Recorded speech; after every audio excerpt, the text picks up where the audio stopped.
All right, welcome to week 7, the lesson. Today we're going to talk about solving quadratics. So all the different methods and ways that we can solve a quadratic equation, okay? So remember, quadratic is anything with an x squared. If it has an x squared, we're going to call it a quadratic equation, okay? So let's look at some different examples here. First of all, if I have something like 3 times x minus 7 equals 15 plus 2x, is this a quadratic equation? Well, let's see. I don't see an x squared in there, so there's no x squared. So we're going to say this is not quadratic. Okay, so we want to solve. We want to solve for x. So we're going to solve by solving for x. So we're going to get the x by itself, in other words. Okay, let's look at another example. 3x squared plus 10 equals 20. This is definitely quadratic. Okay, it's got an x squared in it. But there is no x. So there is an x squared, but there is no x term by itself here, okay? So although it is quadratic, we're going to actually solve by our normal method. So the same way that we solved the problem above, I'm calling this a normal method, right? Like meaning get x by itself. So subtract the 10 over, divide the 3, square root both sides, those normal algebraic operations. Our normal methods are going to work here because there's an x squared, but there's not an x term, okay? Now over here we have something like x squared plus 15 equals x. Now here we have an x squared and we have an x term. When it has both, first of all, it's quadratic because it has an x squared term. But because it has both an x squared and an x, we have to solve this by different methods. We cannot use our normal methods. Okay? Must, very important, must use quadratic methods. And that's what we're going to learn about today, these quadratic methods of solving. Okay? I just want to talk about one more thing here. X plus 1 squared equals 10. This looks like it only has an x term, but really if I were to multiply that x plus 1 out, I'd get an x squared term and an x term. But this is sort of a special case, and this one actually we can solve using regular methods, even though if we multiply it out, it has both an x and an x squared.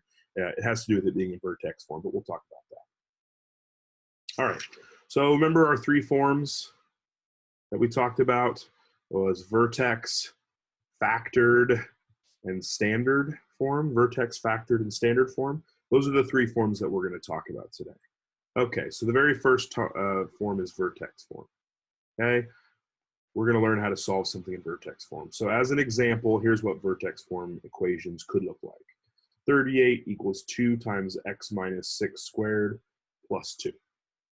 Okay, we actually are going to solve like a normal equation, meaning we don't have to use any sort of special method. Okay, the only thing I do have to remember, and this is very important, I'm going to put a double star by this. If I take the square root of a number, it doesn't matter what it is, the square root of a number, it's always plus or minus a number. Okay, for example, the square root of 9 is 3 and negative 3. We have to remember this when we're doing this process, because we're going to end up taking a square root to get off the square. And we have to remember that we get 1 plus and 1 minus. Whenever I take the square root of a number, that happens. All right, so let's go ahead and solve this like a normal equation, okay? First thing I'm going to do is I'm going to get rid of the 2. I'm going to subtract the 2 from both sides of the equation, okay? That's going to give me 38 minus 2 is 36. That's going to be 2 times x minus 6 squared. Okay, next thing I'm going to do is I'm going to divide out the 2. I'm going to divide both sides by 2. Okay, when I do that, I get 18 equals x minus 6 squared. And then I have to get rid of the square. So the opposite of a square is a square root. So I do the inverse operation of squaring. Squaring and roots cancel each other off. They leave us with x minus 6 equals the square root of 18. Okay, Now, don't forget, when you do the square root of 18, you have to break it down. You have to see what are the factors of 18. So remember, 18 breaks down into square root of 9 times the square root of 2, and the square root of 9 is actually just 3. So we get 3 times the square root of 2. That's how you want to break down that 18. So really, I'm going to write 3 square root of 2 is equal to x minus 6. Now, here's the part that we can't forget, the starred part. Okay, when you take the square root of a number, which I just did, I took the square root of 18. That's the square root of a number. I should get a plus version and a minus version. So I've already got my plus version. I also need to write my minus version. So I'm going to write minus 3 square root of 2 equals x minus 6.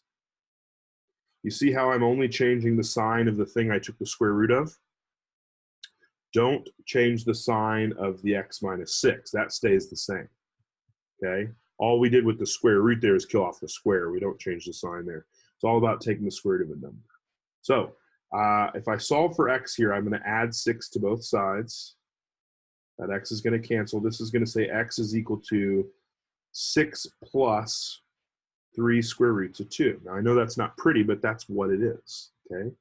X is 6 plus the 3 square roots of 2. If I add the 6 to both sides here, I'm going to get x equals 6 minus 3 square roots of 2. So those are my two solutions. X equals 6 plus 3 root 2, x equals 6 minus 3 root 2. Okay, just the big thing to take from this is in vertex form, you can solve it like a regular equation. You just have to recognize this is vertex form, right? We've got this x plus or minus a number squared. That's the most obvious reason to go, oh, this is vertex form, okay? We'll just solve it like a regular equation. Also, one thing to note is that I get 2 solutions here. It's very common to get 2 solutions. You can either get 2 solutions or sometimes you get 1, but most of the time you get 2. It's also possible to get no solutions, and we'll talk about that in just a minute. All right, so the next form that we're going to talk about is factored form. All right, so factored form, an example of an equation that's in factored form would be 0 equals x minus 6 times 2x plus 1. Okay, so the strategy here is to set each factor equal to 0. Okay, that's the strategy. The reason we can do that is because this is the zero product property. We have 2 things that are multiplying together to be 0. It can only happen if the first product, the first factor, I should say, is equal to 0, or if the second factor is equal to 0. That's the only way that this is going to work, okay? So what we do is we say, okay, the first factor, set it equal to 0. We're going to solve. Then you take the second factor and you set it equal to 0, and then we're going to solve, okay? So in this first equation, I add 6 to both sides. I get x equals 6, okay? The second one, if I take away 1 from both sides, I get 2 times x equals negative 1. I have to divide out this 2. To solve, I get x is equal to negative 1/2.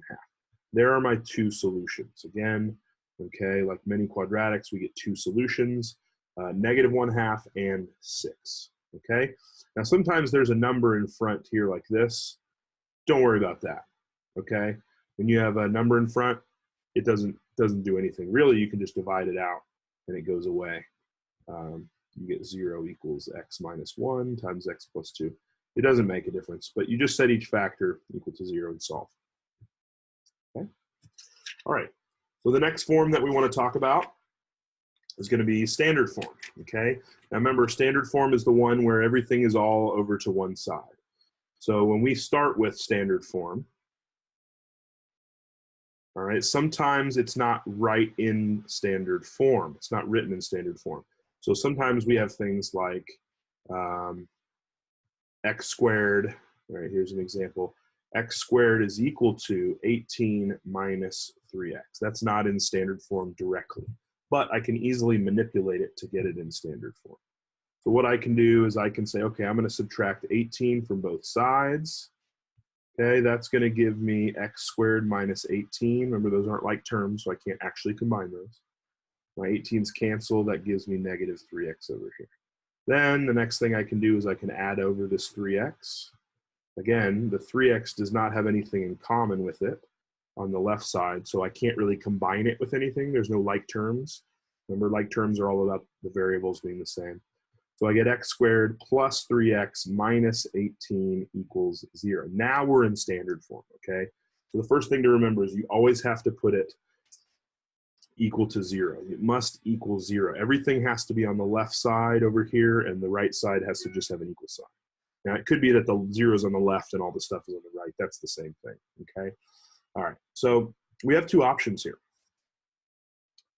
I could take this equation right here, right? And I could factor it and then solve it that way, right? So I could factor it just like this problem before. See how I've got it in factored form? I could take that standard form and I could factor, right? What numbers multiply to be negative 18 that add to be 3? That's not terribly difficult. So I could factor and solve.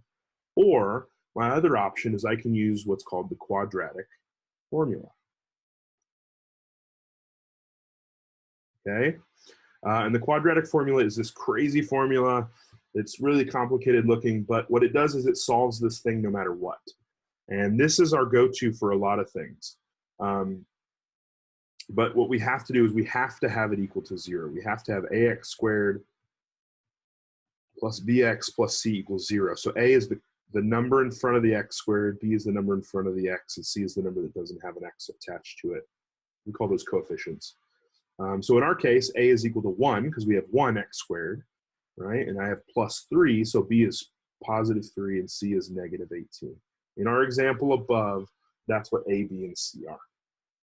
Okay, so we could just plug this into the formula. The formula is negative x is equal to negative b plus or minus the square root of b squared minus 4ac, all of that divided by 2a.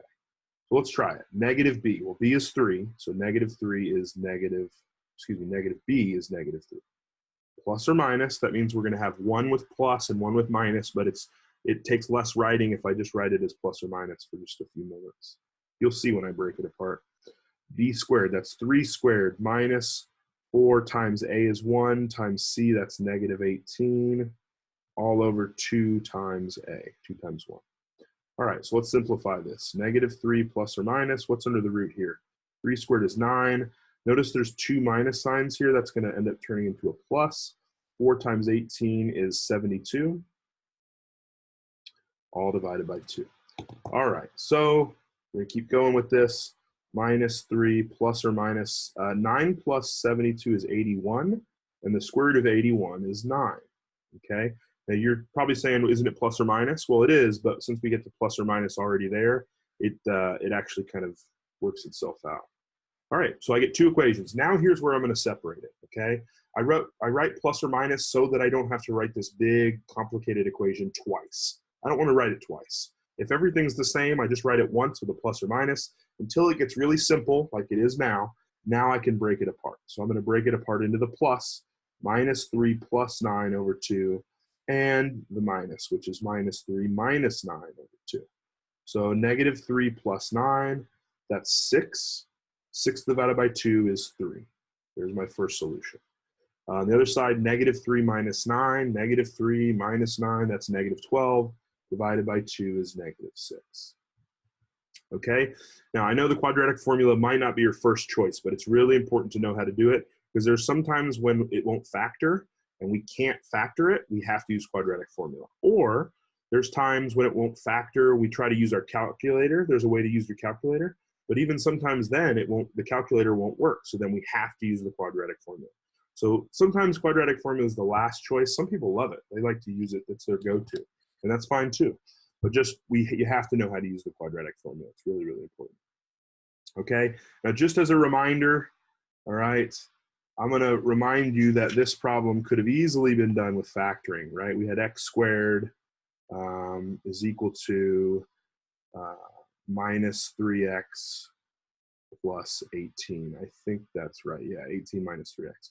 So when I moved everything over, I get this equals 0. From here, I could have easily factored it, okay? The two things that multiply to equal negative 18 that add to be 3 are 6 and 3, with the 6 being negative, the 6 being positive and the 3 being negative. So 6 and negative 3. 6 and negative 3. Solve each of these equal to 0. We would get x is equal to negative 6. When I set this equal to 0, I get that x is equal to 3. Much quicker But again, you have to know how to use the quadratic formula, so it's still important that I showed you that. All right, so here's something to think about. Sometimes when you solve the quadratic formula, you'll get numbers like this. 3 minus 2 square roots of 6 over 4, okay? That's your actual answer, and that's the answer that you'll see on the ACT test. But if you use your calculator, for example, you might get a decimal form, all right? Or maybe a fraction, a simplified fraction. But just remember, if you, let's say you get the answer of 3.218, and you're like, well, which one is that? This doesn't look anything like that. Well, it could be the same thing, it's just written in a different form. Just remember, convert any answers that you get to decimal form if you need to compare them against something that's a different form. Like if you get a decimal on your calculator and all your answers are not decimals, just convert the answers to decimals. You'll be able to see pretty quickly which one matches. Okay, so decimals are kind of like the common language, I guess, in math. All right, so real quick, we got to talk about something. We got to talk about how to reduce something like the square root of 60. Okay, if you reduce the square root of 60, remember you break it up into two parts. It doesn't matter what you pick here. You could say, okay, it's the square root of 6 times the square root of 10. All right, then you break it up even further. That's the square root of 3 times the square root of 2. 10 is the square root of 2 times the square root of 5. You see how these are all down to prime numbers? We call this a prime factorization. So the reason we do that is to reduce, sort of like when we reduce fractions, we can reduce these square roots. So when you're using the quadratic formula, sometimes you can get this issue where you get a square root of 60, but none of the answers say square root of 60. They're all in different forms. What they did is they reduced that, okay? So we're going to do the same thing. We're going to write it as square root of 2 times square root of 2 times square root of 3 times square root of 5. And then what we're going to do is we're going to realize that two square roots that are common combine together to make a whole number. So that's really 2. The square root of 2 times square root of 2 is square root of 4. Square root of 4 is 2. But the easy way to think about it is a pair. You have a pair of square roots that are the same thing. They combine together to make a whole number. So you have 2 times the square root of 3 times the square root of 5. Now, of course, to simplify, we put these two square roots back together. So 2 square roots of 15. This is what you're going to get. You'll never see square root of 60. You'll always see 2 square roots of 15. So that's really important that you know how to simplify or reduce those, because that's pretty common when you're using the quadratic formula that could happen. Okay, so we talked about some strategies for solving vertex. We talked about strategies for solving factored. We talked about strategies for solving standard form, okay?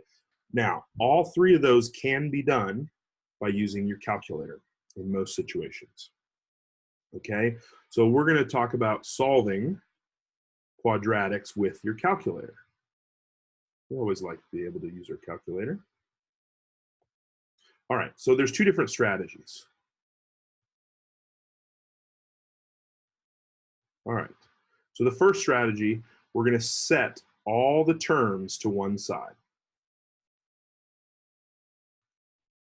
So it's going to go blah, blah, blah, blah, blah equals 0. Okay, all the terms are going to be on one side. And then what we're going to do is we're going to find the zeros. Now, to do that, I'm just going to write the steps down, okay? So the first step in finding the 0 is to graph the equation. Okay, the second thing is going to be to hit the second button, then the trace button, which is really the calculate button, and then number 2, well, I'll put it as a third step. Then you're going to hit number 2, which is zeros, and then you're going to do this process called left bound, right bound, guess.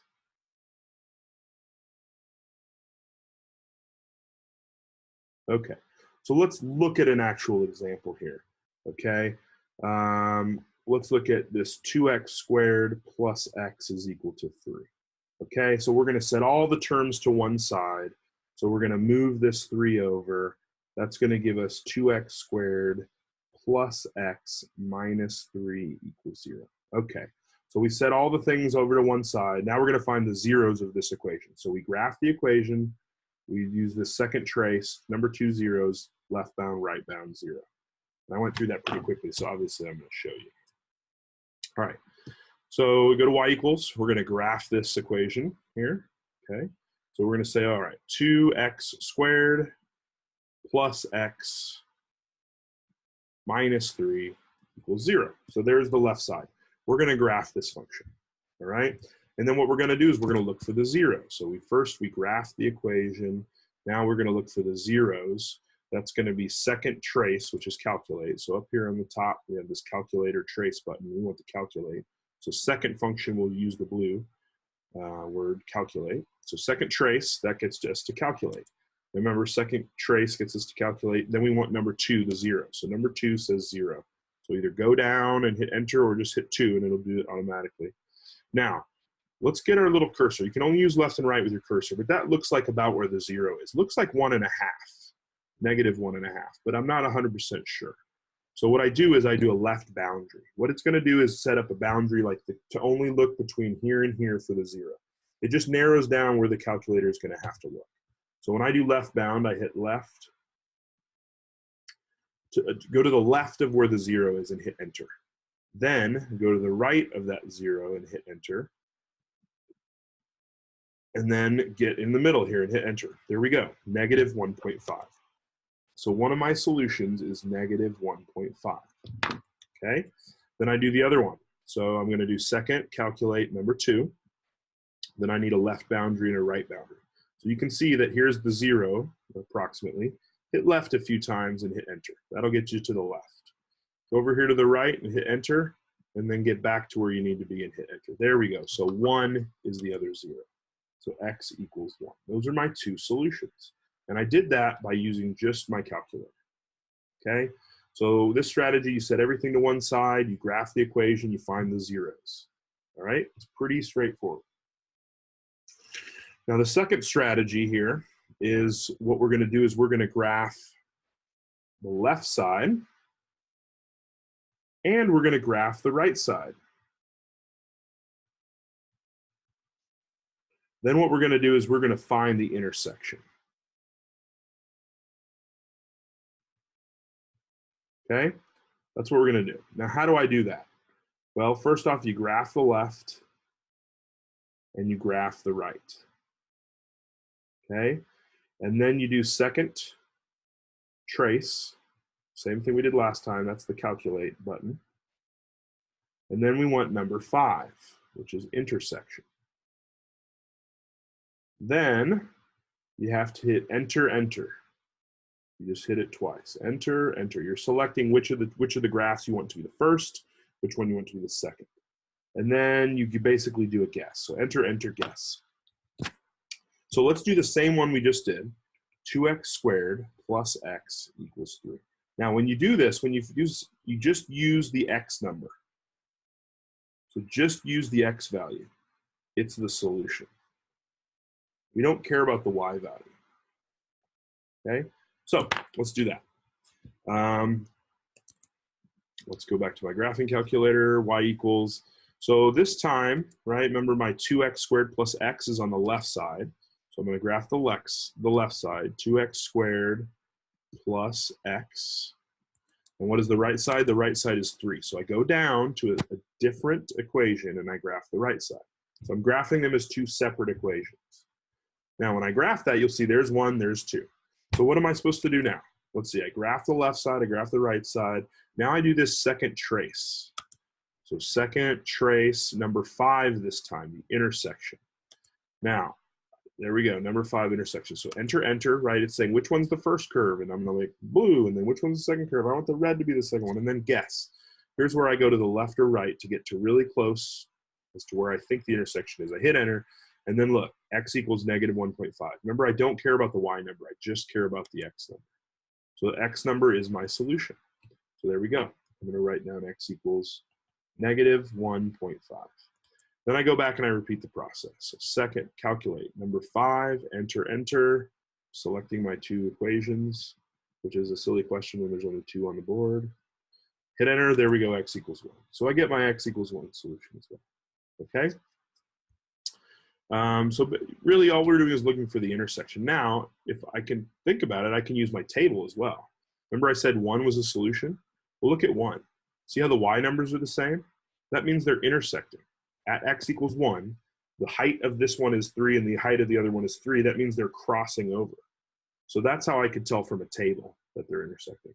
Now I can't unfortunately see here that 1 is going to, negative 1.5 is going to work because I don't have negative 1.5 on the table. I could go to second table set and say, well, let's start at negative 1.5 and go up by ones.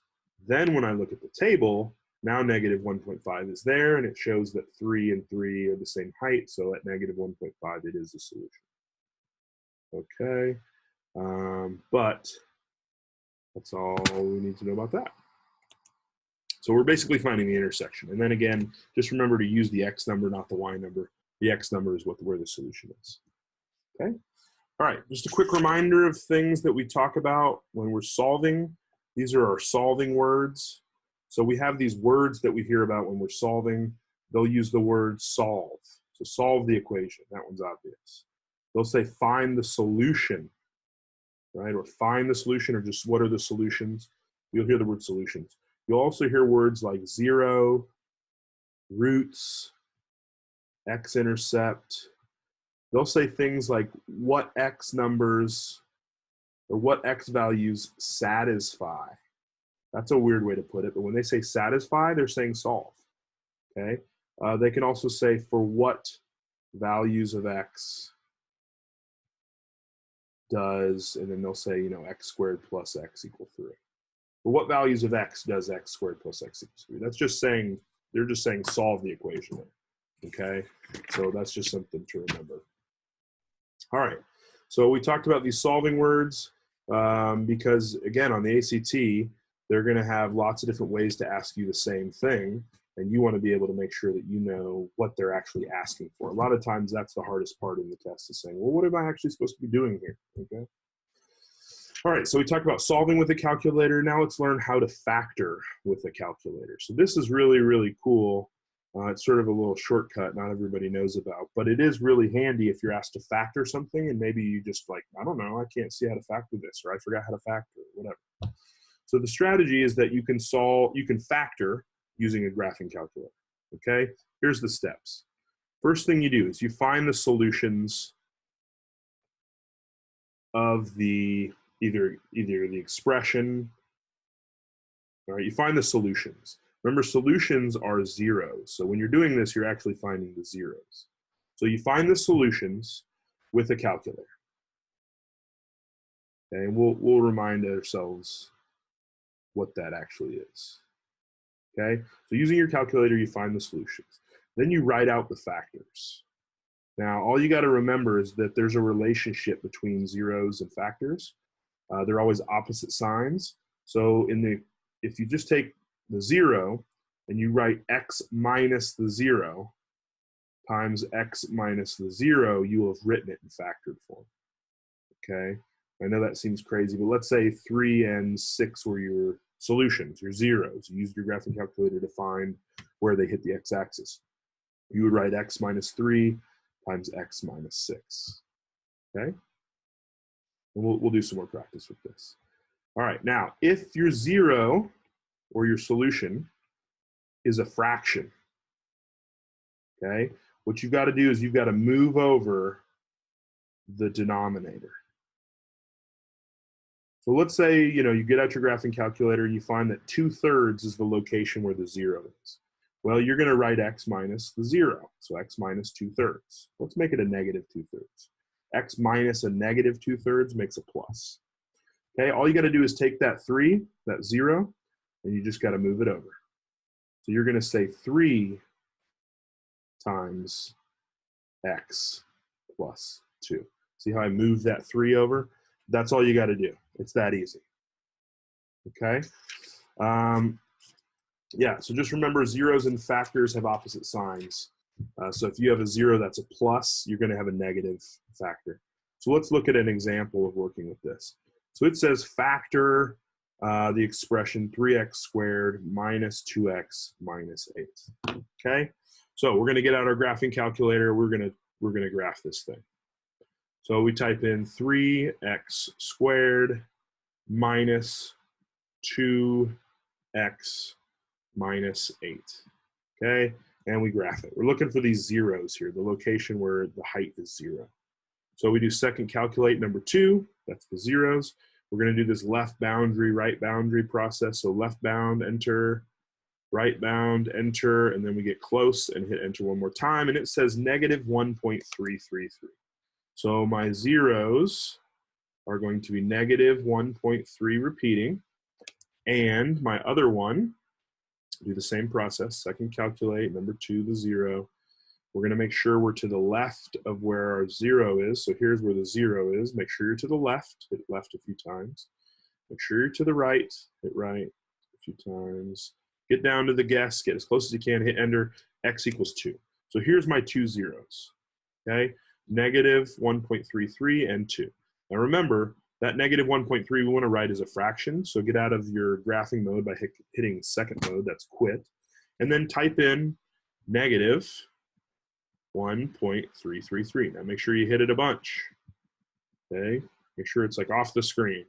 And when you hit enter, it'll say, okay, negative 1.33333. All you got to do is hit math and then into fraction. That's the first choice here. So math, enter, that will get it there, and then hit enter one more time, and you see it's negative 4/3. Okay, many of you may have already realized that, but that's okay. So negative 4/3 is what we want to think about that as. And 2, those are my 2 zeros, right? Looking at my graphing calculator, I see that negative 4/3, that's right there, and then 2, that's right there, my 2 zeros.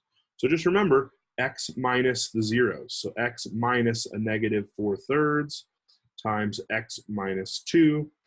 Let's see, we can simplify this as plus, and then we're almost done. We do have a denominator that's stuck there.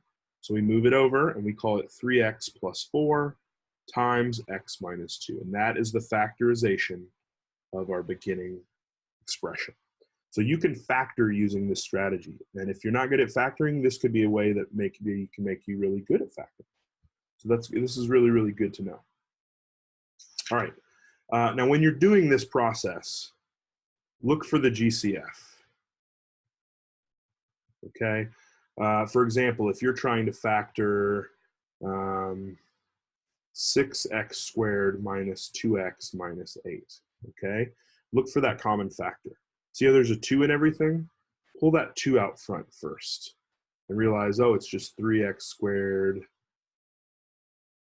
minus just an x minus 4. And then you factor that thing by plugging it into your graphing calculator. So you'll have 2 times whatever your zeros are, x minus the 0, x minus the 0, any fractions you'll move over.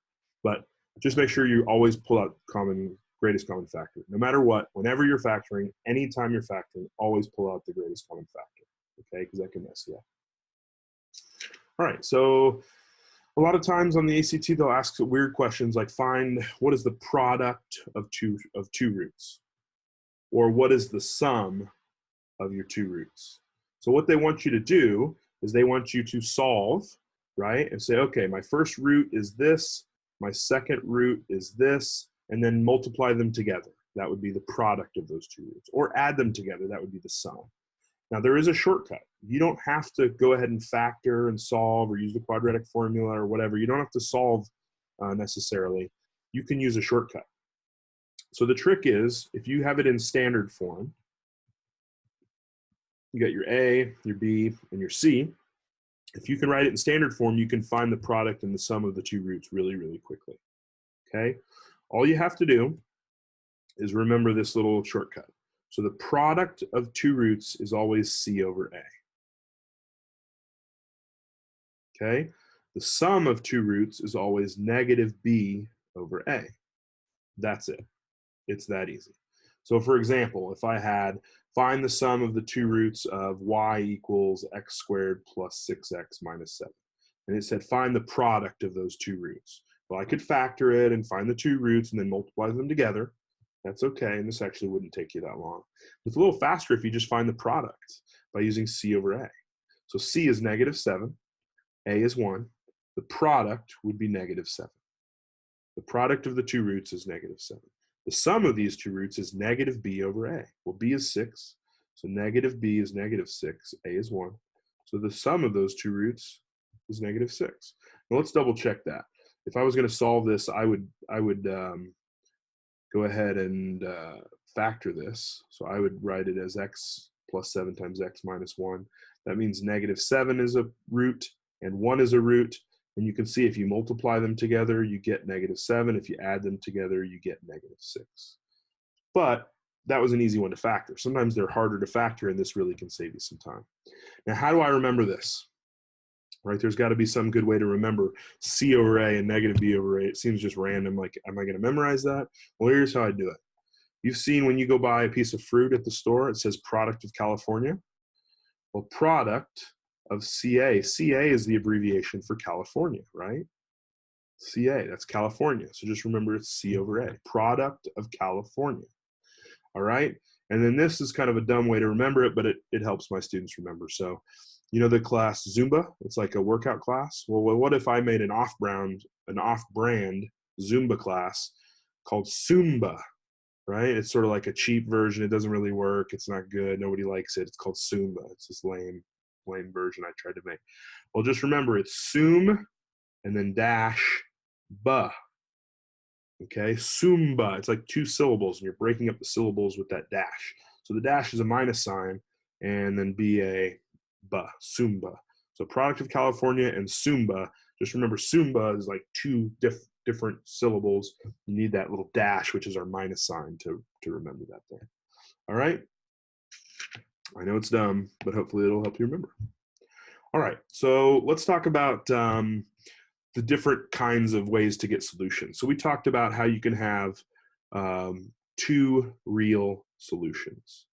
Remember, real numbers are just normal numbers like a third or a fifth or 2.75, even the square root of 5, something like that. Those are all real numbers.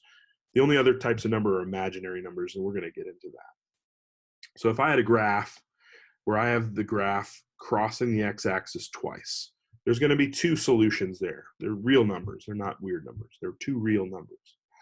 All right? It's possible to have one real solution if the graph comes up, touches, and then moves on. It only hits it one time. You'd only have one real solution there. Okay? Now, what if the graph does something like this? Doesn't even cross the x-axis. We'd say there's no solutions. No real solutions, at least. Okay, what happens here is you get two imaginary solutions. Okay, if you take this and you try to factor it, it will not factor. Okay, next strategy might be, oh, let's use the graphing calculator. So you go to the graphing calculator, you graph it, you see, oh, there's no solutions. It never has a zero. So you're not going to be able to factor and solve. You're not going to be able to use a graphing calculator to solve. You've got to use the quadratic formula here, okay? It forces you to use the quadratic formula, okay? So let's look at an example. If I have imaginary solutions, the solutions are actually called complex numbers, all right? That's, if they're not real numbers, they have to be complex numbers. So when I say there's no real solutions, there's only two imaginary solutions. Imaginary and complex numbers are kind of the same thing, and we'll look at the difference. But complex numbers are what you get when you don't have a real number. But you have two solutions, they're just complex number solutions. So let's look at where this comes from. Let's look at a real basic idea. X squared plus 1 equals 0, okay? I look at this thing, I try to factor it, it doesn't factor, so maybe I get out my graphing calculator and I say, okay, I'm going to graph the left side, okay, x squared plus 1, and then I'm going to graph the right side, which is just 0, and I'm going to look for the intersection of these two things. They don't intersect. That makes me feel like there's no solutions, and there's not, but there's two complex number solutions. So this one only has x squareds. Did you see that? So we can solve this thing using normal methods by solving for x. So if I solve for x, I get x squared equals negative 1. Square both numbers, the square and the root cancel. I'm left with x equals plus or minus the square root of negative 1. Now, if I use my graphing calculator to try to find what the square root of negative 1 was, here's what would happen. Square root of negative 1, it's going to say no solution. okay? It does not think that there is a number that works here, but there is, okay? We're going to call this the imaginary number, I. The square root of -1 is I. That means that our solutions are plus or minus I. So the two solutions are I and negative I. These are my two solutions to that equation, okay? Now, there's a couple things you have to know.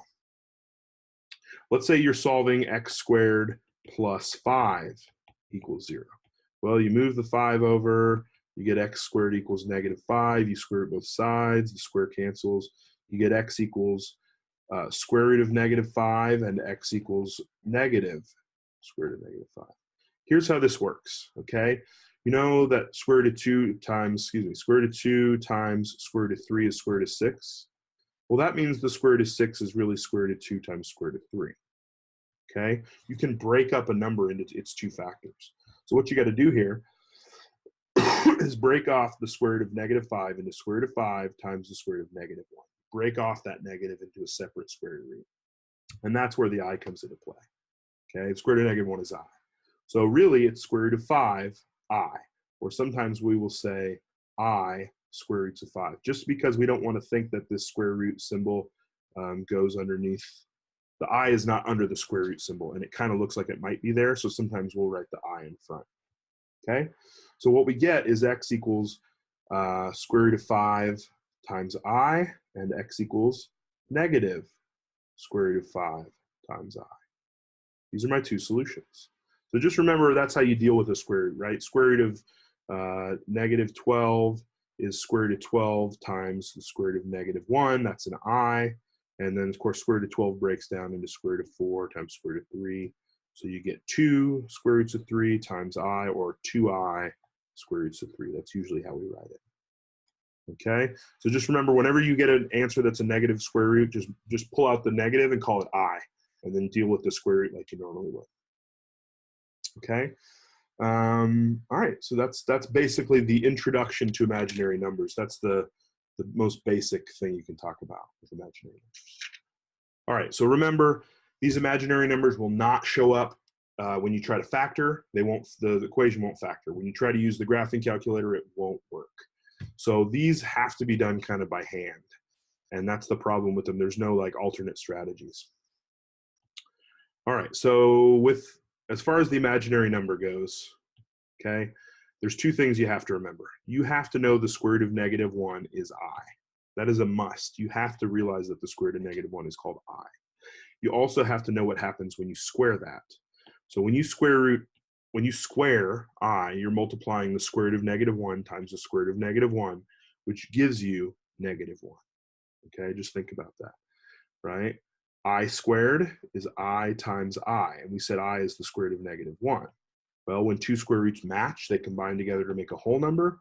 That's why that works, okay? I squared is -1, and the square root of -1 is I. Okay, that is a must know. You have to know those two facts about I. Now, what that does is it sort of gets us into what we call a complex number. Okay, so this is the building blocks for complex numbers. Okay, complex numbers are always in this form, a plus b times I, where a and b are just numbers. So as an example, you might have 3 minus 2i. Well, what is A? A is 3. What is b? -2. You have what's called a real part. That's the part that's not attached to the I, so the real part. And then you have what's called the imaginary part. It's the part that contains the I. All right? All right, so let's look at a couple examples where we might get complex numbers as solutions. Let's say we want to solve 3 times x minus 5 squared equals -12. Okay, this is in vertex form. We solve it like a normal equation. I start dividing and getting rid of all the things around the x. So I'm left with x minus 5 squared equals -4. We're going to get rid of the square by square rooting. Roots and squares cancel. We're left with x minus 5 equals plus or minus square root of -4. Now let me think about that for just a second. Why do I get plus or minus? Well, I just took the square root of a number. And then what is the square root of -4? Well, remember, square root of -4 is the square root of 4 times the square root of -1. Remember to break apart that negative into its own root. Square root of 4 is 2. Square root of negative 1 is I. So I get 2I. So really, I could have written it like this, plus or minus 2I. So that gives me two solutions. X minus 5 equals 2I, and x minus 5 equals negative 2I. Right? I break it apart into those two different mini equations. If I add 5 to both sides, I'm going to solve for x. I get 2I plus 5, or as it's written normally, 5 plus 2I. Technically, you can write it either way, but traditionally, we write our imaginary part at the end. Over here, if I add 5 to both sides, I get 5 minus 2I as my other solution. So we still get two solutions like we normally do with quadratics. There just happen to be complex numbers. Remember, if I tried to use my graphing calculator to graph the left side, graph the right side, they'll never intersect. You've got to do it by these old school methods. So that's why it's important not to just learn the calculator, but to kind of learn this strategy as well. All right, let's look at another one. We want to solve 2x squared plus x plus 3 equals 0. I want to solve this equation. So I could try to factor it. It's not going to factor, unfortunately. So I've got to use the quadratic formula. So right here, I've got it in standard form. A is 2, B is 1, and C is 3. So I get negative B, so negative 1, plus or minus the square root of B squared minus 4 times A times C, all over 2A. So I get negative 1 plus or minus the square root of 1 minus 4 times 2 is 8. That's 24 over 4. Negative 1 plus or minus negative 23 over 4. And you can see this is the reason we're going to get these imaginary solutions. It's because I have a negative square root. So remember, root negative 23 is root 23 times root negative 1. That's where I get the I from. Okay, again, I'm not putting it at the end just because it looks like it could live under the square root, but it doesn't. So it's kind of common to put it out front. Negative 1 plus or minus I times root 23 over 4. Those are your two solutions. The one with the plus and the one with the minus. It's that easy. Not terribly difficult. Just got to remember how to pull out the I. That's the only trick. So it's pretty easy. Right? All right. So when we have complex numbers, a lot of times they want to operate on them.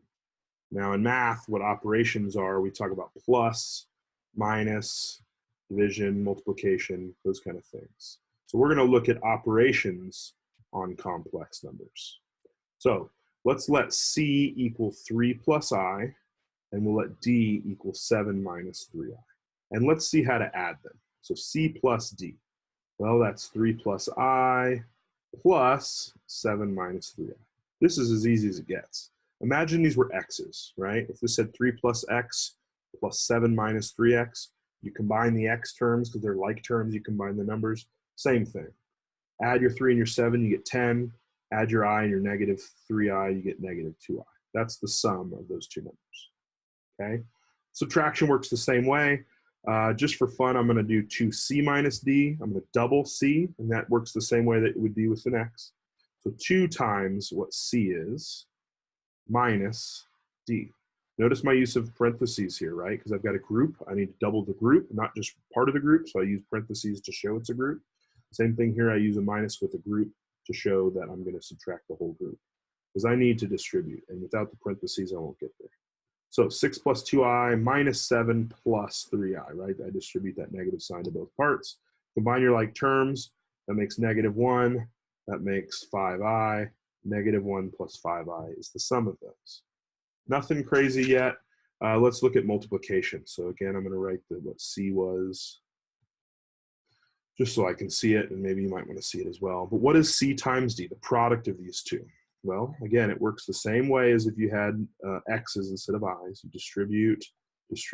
3 times 7 is 21. 3 times negative 3i is negative 9i. I times 7 is plus 7i. I times negative 3i is negative 3i squared. Okay? Combine your like terms. 21 minus 2i minus 3i squared. That's not the answer. Okay? Remember one of those facts that you had to know? is that I squared is equal to -1. You got to remember that. So what we do is we replace that I squared with a -1. That's going to make a +3. And then we go ahead and combine our like terms. Those combine to be 24. Still have -2i. Okay, the point being, if you add, right? If we add two complex numbers, we get a complex number. If we subtract them, we get a complex number. If we multiply them together, we still get a complex number. You should always end up with a complex number, okay? Last thing I want to do is c divided by d, okay? Now this is a little weird here, but go ahead and write it. 3 plus I divided by 7 minus 3i. Now remember, you're supposed to get a complex number here, and this does not look like a complex number. There's a way to fix it. You take what's called the conjugate. So if I have anything like 1 plus 2i, the conjugate would be 1 minus 2i. If I had -3 plus 2i, I'd have -3 minus 2i. What we have is called the conjugate. You rewrite it, but instead of a plus, you put a minus. Instead of a plus, a minus. So what if you had a minus here?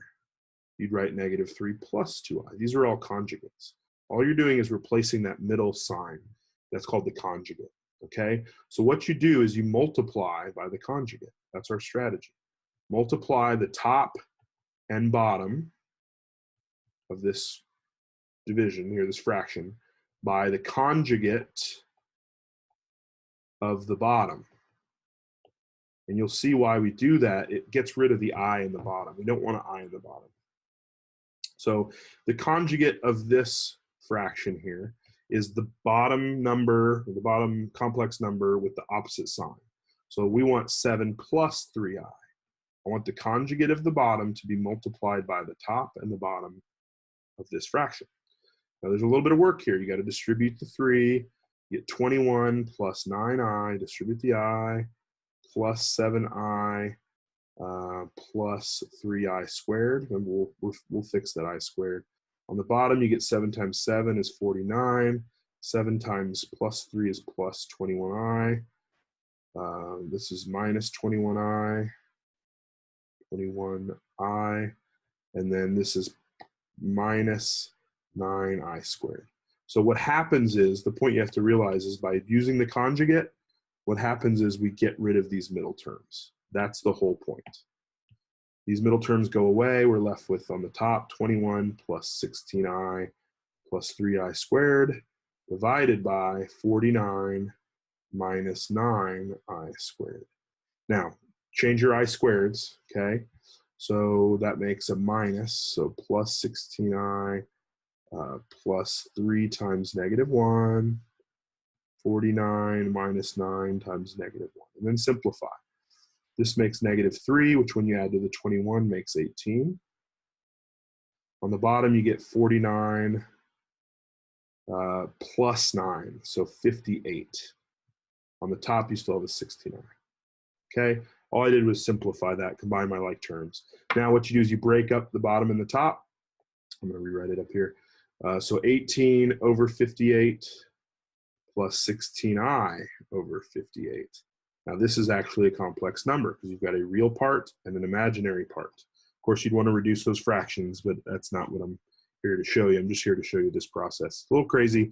Just multiply top and bottom by the conjugate, and you will get what you get here. Okay? All right. So we talked about different complex numbers and what to do with them. Let's look at one more example. One that's kind of sneaky, but 2i plus 6 over I, if it says to simplify this. Okay? First off, does this look like a complex number divided by a complex number? Sort of. I can see how you would say yes, and I can see how you would say no. This is the I is a complex number, though. The real part is 0, so it's 0 plus 1i. A is 0, B is 1. So what we do is we multiply by the conjugate. Well, if you think about I as 0 plus I, then the conjugate would be negative I, because it'd be 0 minus I. So the conjugate of this would be negative I. So I'm going to multiply by negative I on top. I'm going to multiply by negative I on bottom. I distribute in here. I get negative 2 I squared minus 6i divided by negative I squared, right? Positive times negative is a negative, I times I is I squared. Fix your negative i's. Negative 2 times I squared, which is negative 1, divided by negative I squared, which is negative 1. Negative 2 times negative 1 is positive 2, so 2 minus 6i divided by 1. Well, that's just 2 minus 2i. Complex number. Okay? All right. Last thing. It's called powers of I. They always have one of these questions on the test, something similar to powers of I.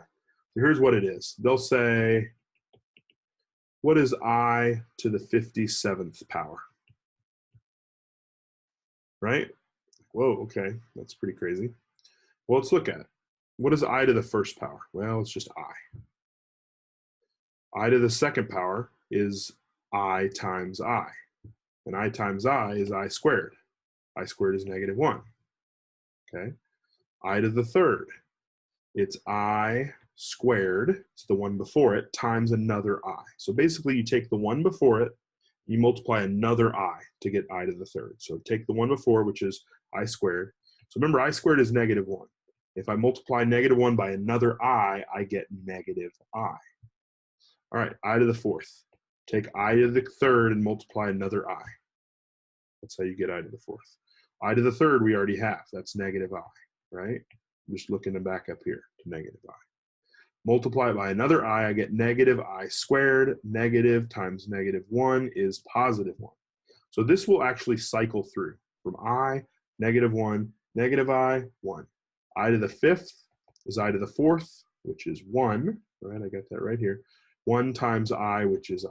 Back to I again, right? We're back to what I to the first was.